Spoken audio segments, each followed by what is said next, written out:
Hey, what's up, guys? Thank you for joining in on another great Blue Ridge Silverhound broadcast. And today we're going to talk about the 1961 Jefferson nickel. All right, primarily the Denver minted coin, in which all of a sudden people are paying through the nose for a specific 1961D Jefferson nickel. So we're going to go ahead and talk about the extremes of this coin as far as why a higher graded coin only sold for $50, while another example sold for $13,000. And here's the kicker: that one graded out 2 points lower through a third-party grading company. But before we go ahead and get started, as always, I'm going to throw in my little shindig. As you know, I'm going to be doing giveaways all summer long, and I do them all throughout the year. So if you want to get in on what is bound to be the hottest ticket in free silver and swag and gifts and coins and gift cards, then go ahead and hit that subscribe button. I have it there on the bottom right hand part of the screen, and make sure you hit the bell for instant notifications, so that way you can get a pop-up on your smartphone device, or you could get an instant notification on your computer when a new upload occurs from your boy Blue Ridge. So let's go ahead and dive right in. All right, the 1961D Jefferson nickel is not what I would consider to be a scarce coin. Okay, by all accounts, over 229 million pieces were produced by the U.S. Mint. Okay, that's important. You guys know a lot of coins were produced. However, there's a lot to be said about the overall quality of the coins. Okay, I guess it could be best summed up, right from the beginning, from the very beginning stages of when these coins were produced.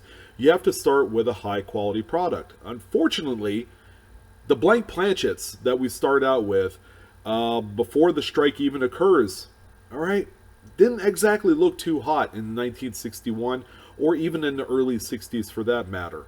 A lot of coins in the early 60s were plagued by this issue, and it all comes as a result of the original planchet quality. Take a look at this coin blank that you see here. This is actually a blank planchet for a Jefferson nickel, okay? And this one is circa 1965, all right?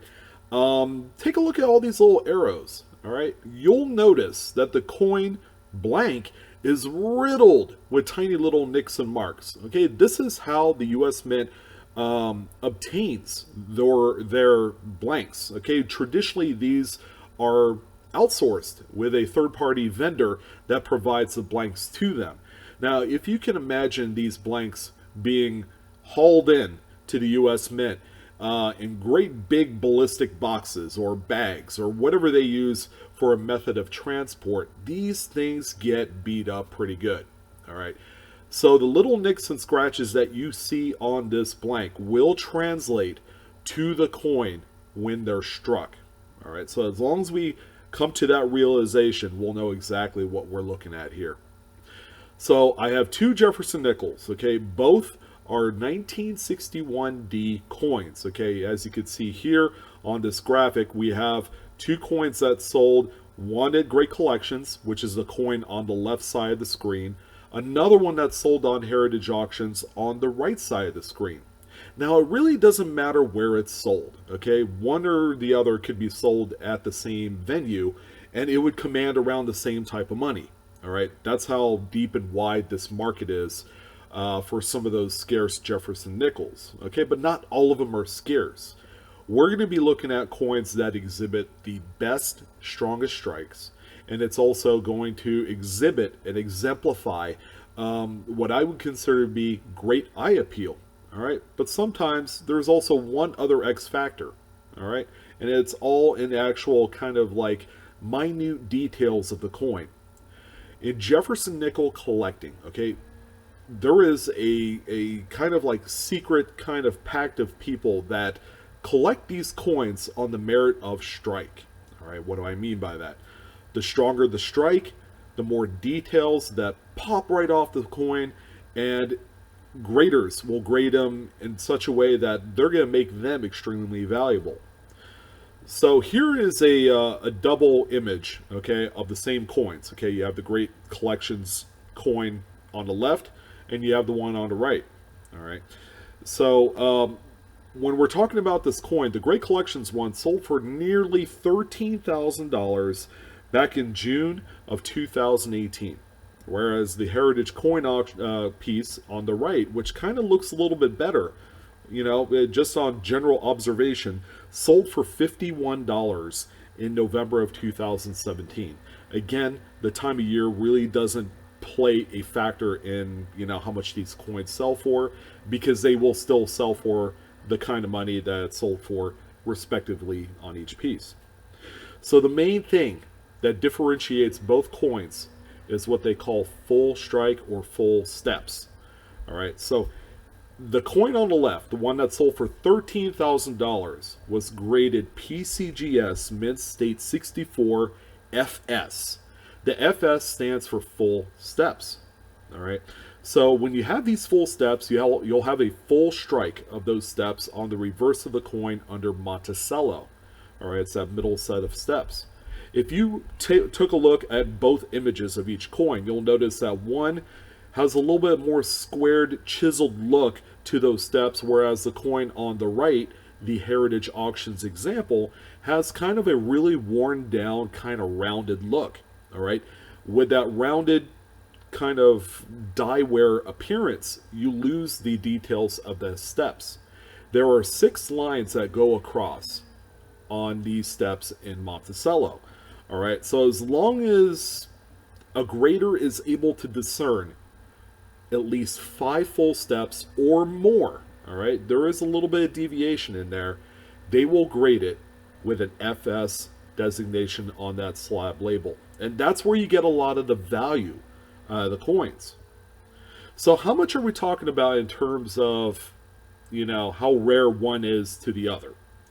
Well, the Heritage coin that has no full steps but is undoubtedly a higher grade, that one is a Mint State 66, also through PCGS. It has a little bit better eye appeal. You can see a little bit more luster. The fields appear to be a little bit more cleaner than the other Mint State 64 full steps that's sold for $13,000. In the PCGS census, and by the way, all this information can be found on PCGS.com, the non-full steps coins that were graded by that grading company, there were a total of 885 in all grades, and most of them are Mint State. Okay, I didn't, they didn't put any XF or AU examples in there. Traditionally, you don't want to grade coins of that nature. 45 of them graded out in 66, which is what that coin is. 1 in 66 plus, and 1 in 67.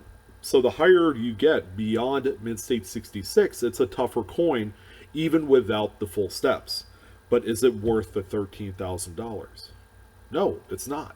Because this is a high luxury rarity with the full steps, that strong strike.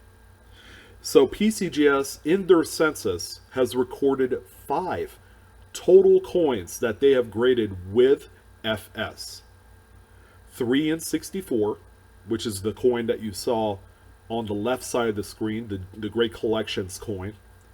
You have 1 in 64 plus, and 1 in 65. 5 total out of 229 million coins produced for the 1961 Denver Mint. And that, ladies and gentlemen, is why a lower graded coin with full steps is worth exponentially more money than the other coin with the bad, horrible strike. It's kind of tough to, kind of comprehend, because a lot of coin collectors, okay, that don't get into the deep down kind of nitty gritty information regarding the actual appearance of a coin and strike designation, will kind of figure, oh, well, the higher the numerical grade, that perceives quality. But sometimes that doesn't always ring true with all of the different types of coin types. All right, another such series that I would say is highly close or identifiable to Jefferson nickels in terms of strike are Mercury dimes. All right, they have full split bands. Franklin half dollars, they have full bell lines. Okay, if they have these strike designations, they are worth many times more than your average bear. Yeah, kind of. So, when you're out looking for nickels, okay, I want you to keep in mind, all right, it's not just about what the luster looks like or how clean the coin looks if it has a strong strike. And generally, you're going to have to get under a magnifier to know the difference. And a good magnifier makes all the difference in the world. It takes some practice to get used to taking a look at every single Jefferson nickel and finding those coins with full steps. Now, there's a reason why I threw up an image of a blank at the very beginning of the video. You guys remember that? Those little planchet marks actually transfer on to a already struck coin. Some of you are going to question, well, that 1961 that graded out mid-state 64 with full steps doesn't look quite full steps. Here's the thing. PCGS and NGC kind of grade on a curve based off of these planchet nicks, okay, as opposed to an actual hit on those stairs that's as a result of post-mint damage, okay, stuff that occurs after the mint. Those tiny little planchet marks that you see at the very bottom of the steps make all the difference in the world in determining if this coin gets a grade kick by these third-party graders. So they will grade a little bit on a curve depending on how rare a coin is with a full strike designation or perhaps like a super high numerical grade. But anyways, I wanted to show you guys the difference between the two. Okay, again, you're going to have probably go back closer to the beginning of the video where you see the comparison images of those two coins and kind of use it as a photo guide as you're going through your nickels. This, I tell you, ladies and gentlemen, has been a great resource over the years. I have many images where I have, you know, various combinations. I would have a mid-state 65 and a 68 on one image. And that way, when you look at it with your eyes, you could get used to exactly what you're seeing. And then, you know, that'll train your eyes to be as experienced and that knowledgeable like those graders that take a look at these coins on a daily basis. So I want to thank everyone for joining in on this great episode where we're comparing the same date Jefferson nickel 61D, because if you're able to master this craft, you can actually make some pretty good money, you know, sending coins off to graders and then subsequently selling them. Okay, it takes a little bit of skill, but it can be done. It took me a little while to develop that habit, and that's all it is it's a habit when you're coin collecting. You guys have a wonderful evening. Would love to hear your comments. Go ahead and share and subscribe. Again, we're doing